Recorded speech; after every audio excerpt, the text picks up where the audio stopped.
Alright, welcome back to the Agamemnon game review. I'm Agamemnon the First. Today's video is being broadcast on being recorded on the 4th of September 2018. It's 11:50 p.m. Eastern Daylight Saving Time. The video was captured on the 24th of August 2018. This is part 2 of the video. It's going to be a two-parter. We're continuing on this quest, dealing with these silverback gorillas. I was in the middle of my diatribe on the first video when the video so rudely came to an end. And I kind of forget what I was talking about, so. New subject.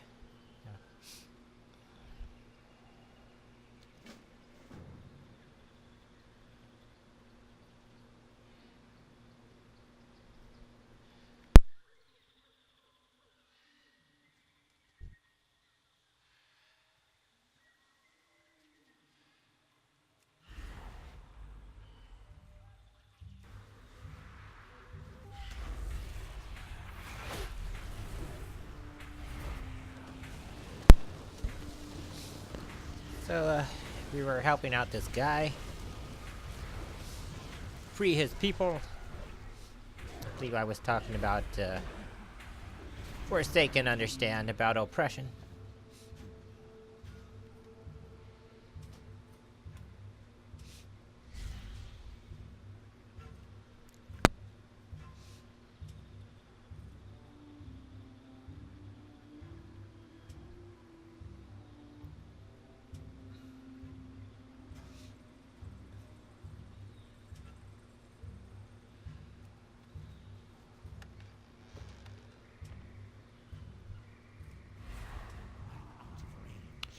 So far, this expansion, in my opinion, has been really great. As of the recording of the video, 24th of August, the expansion's been out roughly a week. The pre-expansion stuff started 2 weeks prior to that, so you're looking at almost 3 weeks of pretty good gameplay. Time we're doing the voiceover, they now just started the raids. I'm not up to that level yet, but it's fun watching all the hardcore players partake in the raids. I guess that's why all the people who are primarily raid focused, they run and gun through the material so they can get up the level really quickly. That way they can get geared up fast. Whereas I don't really see myself as a raider. I want to do it, but definitely not a hardcore raider. And something I plan to change through the course of this expansion. First step is getting there, but I don't want to rush through the story. I don't want to raid and sacrifice the whole story experience. To me, the best part of World of Warcraft is the story experience. And, that's kind of why I like it. Once you finish through the story, for me, that's when I feel you should dedicate yourself to doing raids and stuff. And that's my theory on that. And hopefully it turns out for the best. One of the things I feel that people have to do when they play a game like this, especially when you're playing in a community setting, is that you gotta find what you like. Find what motivates you to want to play the game, and you don't necessarily have to be in a guild where everybody is sort of that same philosophy or mentality. But when you come together as a group, the people in the guild or whatever the community calls themselves have to respect that for each of the members. Each member has a very different reason for doing a raid, and war zones for that matter. As long as you have mutual respect for each person, I think that's good. My goal is to, once I get this character through all the main story stuff, and I get geared up, then I want to start doing the dungeons. Hopefully through the 5-man through heroics, and then I don't think I should do mythic right away because I haven't really done any raids. I have a lot of anxiety. I don't know why I would have anxiety, but just it takes me a while to get used to new things, and once I ease into it, then I'm really good with it. But I've been watching a lot of other raiders, and I think I would fit in pretty nicely with most guilds. The big thing is getting the gear and learning all the dungeons.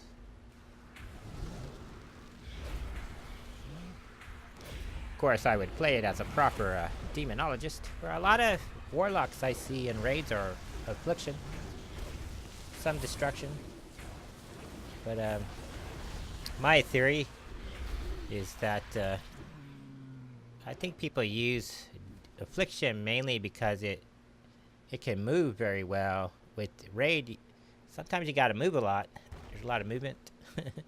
And my opinion is someone who uses Warlock a lot, and I'm gonna use the term expert in terms of I have a lot of playing time on Warlock.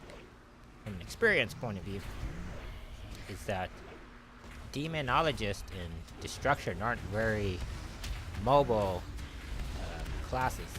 And what that means is you can't move from one place to another without casting stuff. You have to stop, cast something, then move to another spot, cast again.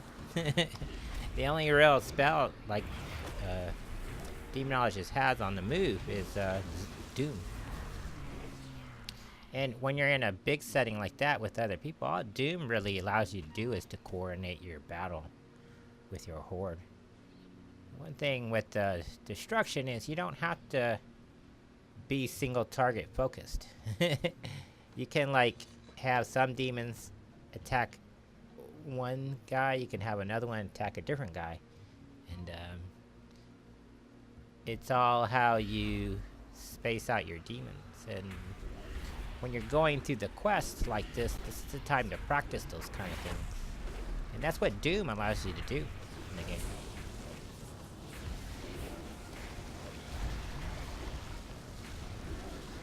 Whereas destruction, on the other hand, it too, you got a lot of powerful spells, but it takes time for you to cast them, unless you have enough haste. And I feel that if you look at a standard group, ideally you're supposed to have 3 DPS, a healer, and a tank. I feel that when you have a 3 DPS setup, out of all the games I played, including this one, you have what's called a main DPS, who's usually like a melee guy. You can do a lot of fast physical damage. Probably a rogue or some sort. But then you have a support DPS, which is usually a range DPS. And that's like a mage, warlock, so forth. And then you have like a utility or a support DPS. And I feel that that's what Warlock is best at in that kind of setup. I don't think that Warlock is intended to be a dynamo range damage dealer, not like a mage. That's kind of what they do. Do a lot of quick damage, and but they don't have a lot of armor, mainly because they're not designed to be up close into the fight. They're designed to stand back and support the main DPS, called a triangle attack there. And your job is to support them. And so your job as a support DPS is, while they're focused on the main target, your job is to protect their flanks and protect their, keep them from being overrun. That way they don't have to waste energy. And so you're more geared for what I call I refer to it as prepping the target, or broad damage. If you think of like how a curve works, And that might be hard for people to visualize, but if you think of a distribution curve, people who do like spike damage, they're usually the center. They use that boom, big spike. And but the problem is it's not sustained over a long period of time. And I feel that Warlock is more of the sustain type of damage, so that your energy is more geared for that, because you're not going to run out of energy. Whereas someone who's like a rogue, they have to build up their energy, they have to build up their power, little lights, and then they call their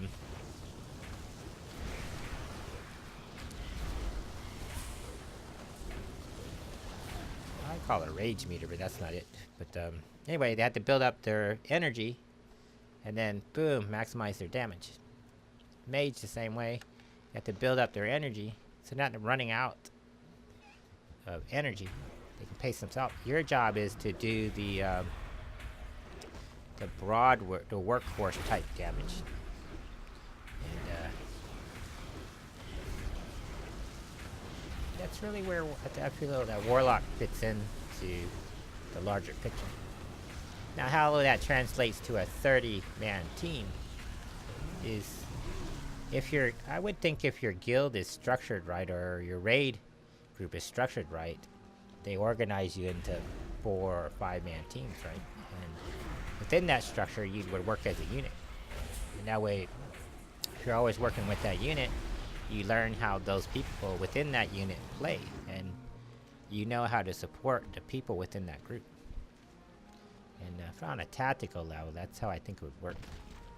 It's kind of like World of Tanks. You have your main heavy tank who has like an awesome gun, very accurate, can shoot fast. But then you have your support heavy tank, which doesn't necessarily have a fast gun, has a powerful gun, and they're really there to keep that guy's flank clear and act as a meat shield. And then you have more of the support tank, heavy tank, who's to shore up. They're not necessarily accurate or a powerful gun. They do that mid-range damage, mid-range support. They're sort of good at both what those other two tanks would provide. They're not great at any other one of those things, but they're just good at it. And then the combined arms makes them an effective unit. And then when you add the tank and healer to that, me personally, I always see damage dealing as a support for the tank. I think in a 5-man group, the tank is the main guy. He's the guy that picks the targets. He's the guy that's got to be up front, act as the shield, the point of attack. And the healer is usually a support unit for that guy. And that's who their primary focus is, on the tank. Whereas the DPS supports the tank and acts as their offensive strike capabilities. So, still lying within that 3 DPS setup, I think that's how you gotta work. You gotta know what your role is as a Warlock, I would think. And how that translates to a raid, not really quite sure. Because I've always played in pickup groups, so in pickup groups, no one's really there for tactical. Or at least you're not part of a group for long enough for that to matter. And it's usually why it takes forever, probably on a pickup group. Although every now and then you get people that can kind of come together and make it happen. That's always a beautiful thing. Same thing with World of Tanks, World of Warships. Even in a pickup group, you can, every now and then the stars align. And you get a group of 15, 20 people who kind of are all on the same page. And it works out great. Here I bet I was experimenting around with my talents.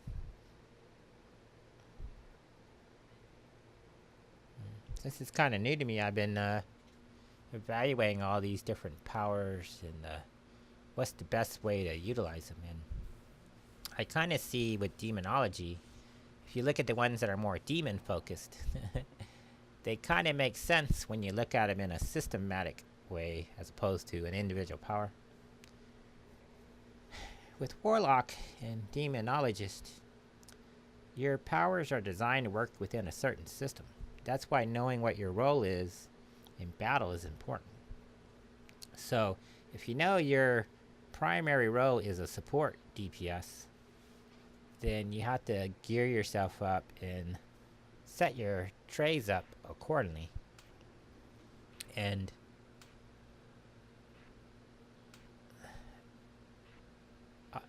although you're providing support firepower to the main DPS, you're also providing a meat shield for him. Meaning you want to cast your pets out in a way that they sort of, the mobs have to go through them to hit your DPS. They sort of act as a shield. Or they absorb damage, is what they want. Because you really want the demons to absorb all the damage because they can be recasted quickly. And so, using those in a group setting, I think you'd want to do that. Sounds easy to do on paper, but takes some practice in doing it in reality.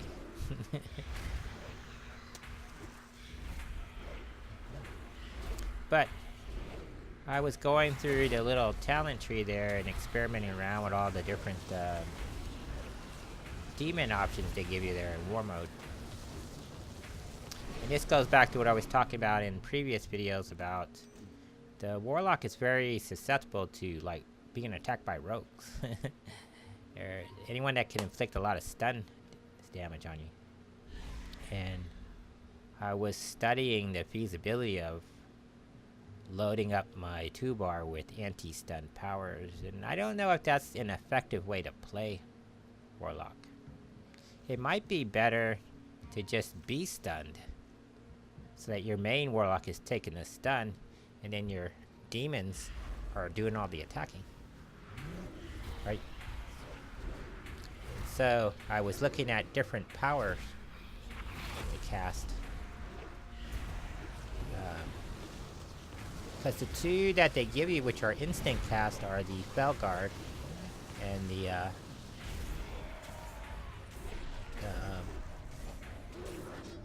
I call it the Fell Helmet. That's not what it is, but the little Fell Hunter dude who's he's mainly if you're dealing with a lot of magic based guys, you cast that.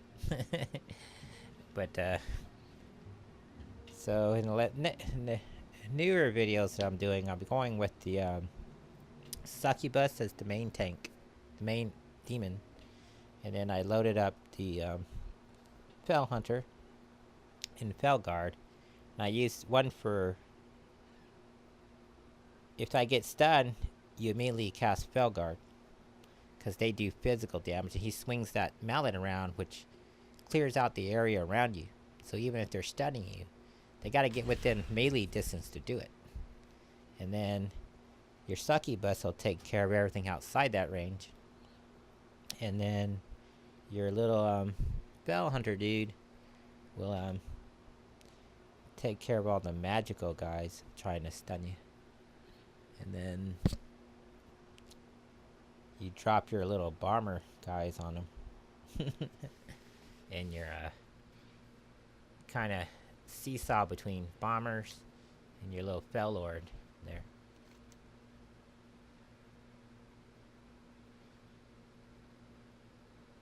That's the theory, anyway.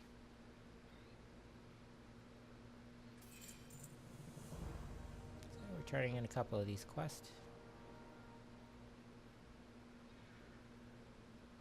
I didn't actually take care of the queen until the next day, or when I came back, since it was to the Friday night, so I didn't really deal with it until I believe the Monday or Tuesday that I came back.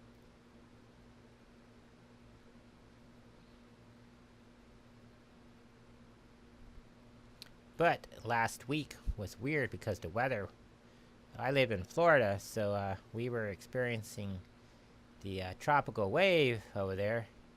With as storm progressed, they start off as tropical waves, then they start as tropical depressions, then they advance to a tropical storm, and eventually become a hurricane. And so when it was off the coast of Florida, it was between a tropical wave and a tropical depression. So for 4 or 5 days, we would get hit with massive thunderstorms starting around 4 in the afternoon and will last all the way to about 9 at night. And so you'd have periods where it was like raining really hard, and then not raining really hard, but then a lot of lightning. And then it was like that for 4 or 5 days. And then over the weekend, the Labor Day weekend, that kind of went away. And I guess they went up north and flooded out the Midwest. I saw like O'Hare Airport was flooded out. But it looks like Florida is better equipped to deal with severe weather than Illinois. So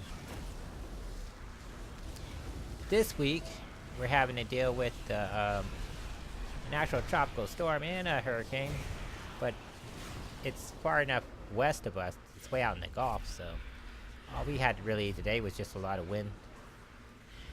And if you live in Louisiana, you're about to get hit with the full effect of it. It was supposed to advance to a hurricane around 4 in the afternoon. I haven't checked the weather reports yet, so I don't know if that actually happened. But the thing is, last week, tying it to this game, I don't like to do a lot of streaming and stuff. I didn't do a lot of recording early in the week because of the weather. So I used the opportunity to do a lot of voiceovers, finishing up videos and uploading them to YouTube, which I got a pretty good amount. I cleared my file all the way out to the 22nd of August. So this week I'm working on all the videos from the 23rd of August up until now, all the way up to Labor Day. I haven't recorded any new videos this week, so once I get this queue all done, it should be tonight or tomorrow morning, and I can start uploading them all to YouTube and then start shooting new videos. I did shoot videos on Sunday, which that turned out pretty good. But then Praps was giving me a lot of problems. And then I had to reload the game yesterday. Because details and ice head-up display wrecked my game client. So I had to reload my client, get a new folder.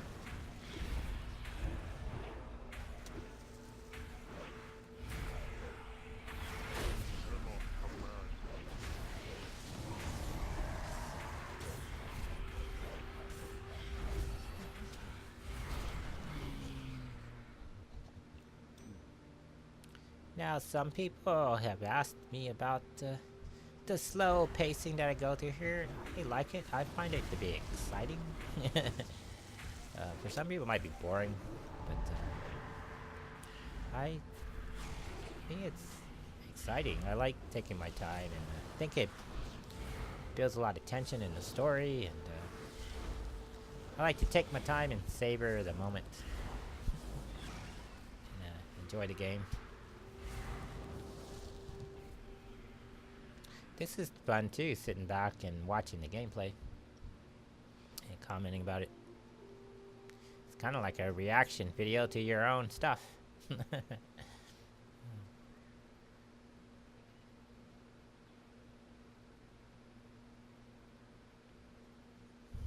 Trying to find a plot route back without having to fight every 8 going back to the mission guy.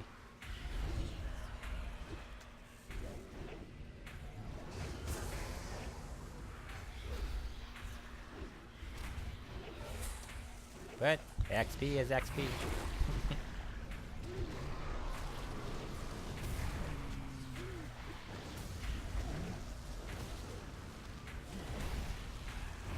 I've been trying to use the Tyrant more in my rotation because he gives you a 30% boost or 15% boost to your damage.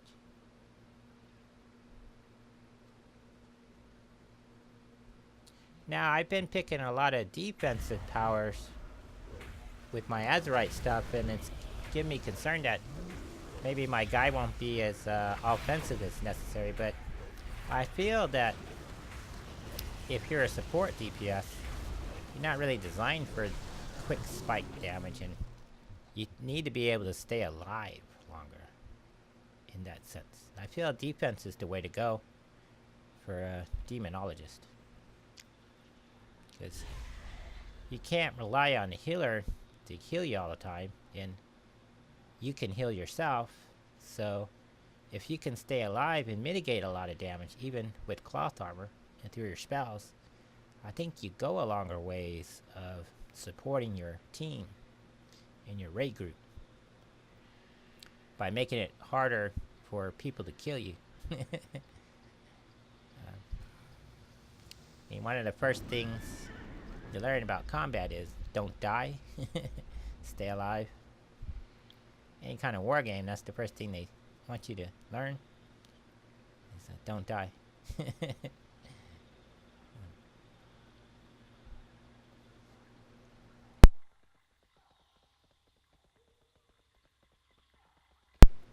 So regard going back to the quest giver, little goblin there. I noticed in this little thing, even though it's an N, you couldn't change out your talents. I don't know if that's a bug or intended by design, but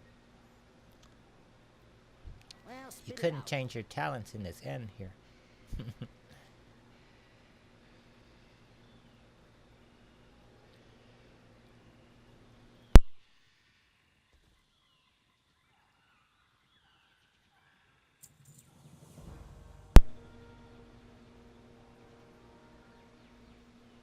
See you around, friend.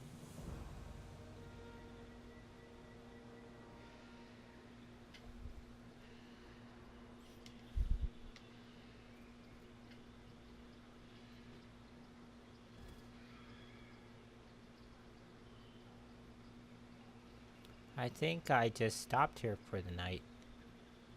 And I wanted to stop at this end for the night, but then I couldn't change my talents out. So I ended up going back to the main rest area. And I believe that's where we pick it back up on Monday, which is the next 2 videos from now.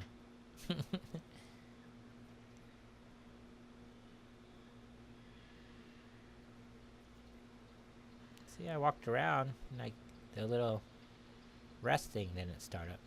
And I see the end guy there. And I should be able to change my talents out here, and wasn't really having it.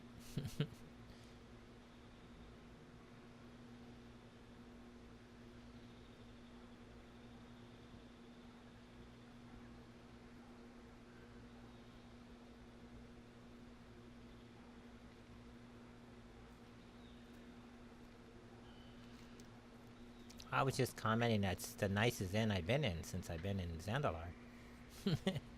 Zaldar, Zaldari, Zandalari. Yeah, this pretty nice looking inn here. Look at that, it's got tables, chairs, you got a little game table over there. Got a nice bar. You know, for a bunch of trolls, they got pretty nice inns.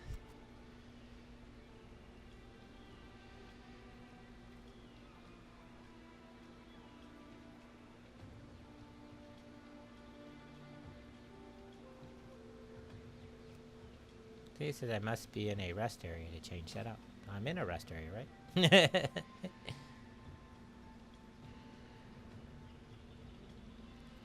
I'm not sure if that's a bug or an overlook, but so I went upstairs. Maybe sometimes you have to go up to where the actual rest quarters are and the thing activates. But nope. Wasn't really having it. Wasn't having it. See? No rest XP, nothing.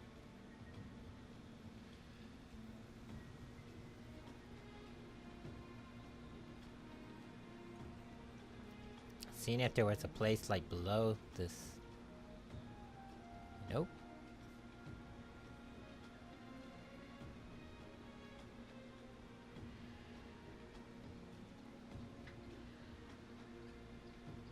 It's like a roulette table there.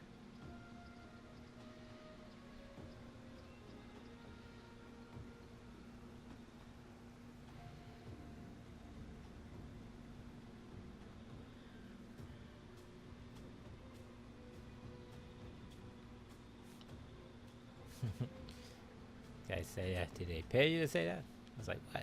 They were offering a salary?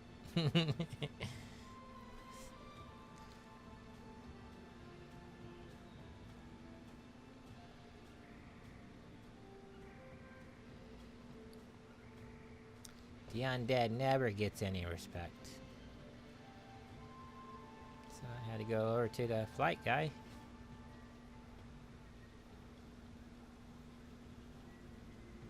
You yet to buy, Richmond? It's at this point in my adventuring, since I've been doing the BFA, I'm starting to realize maybe I should update my writing skills.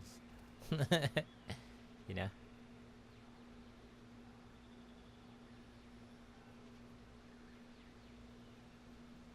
Come on, you can afford another box. I don't know if I want to spend 5,000 gold right, because this guy didn't have that much money, so it's a lot of money.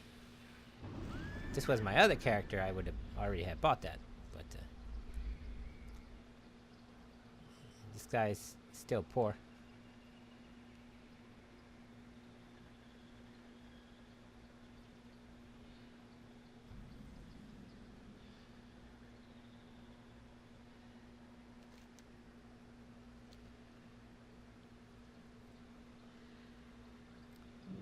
Grab some of these missions. I have soon discovered that these are daily quests. Used to be they were blue, right? When you did the daily ones. And I guess now they're not doing that anymore.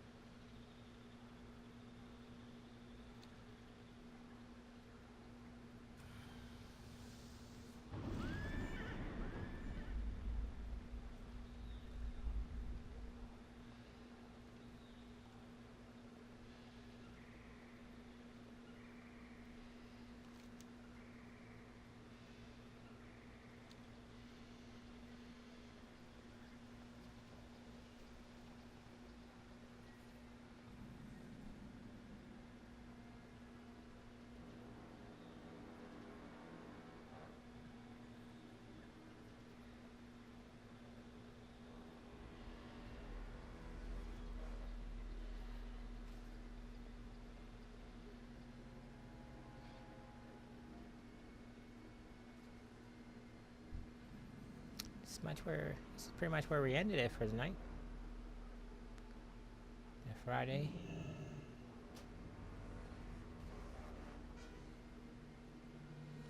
Grand scheme of thing there, we're slowly getting this area done.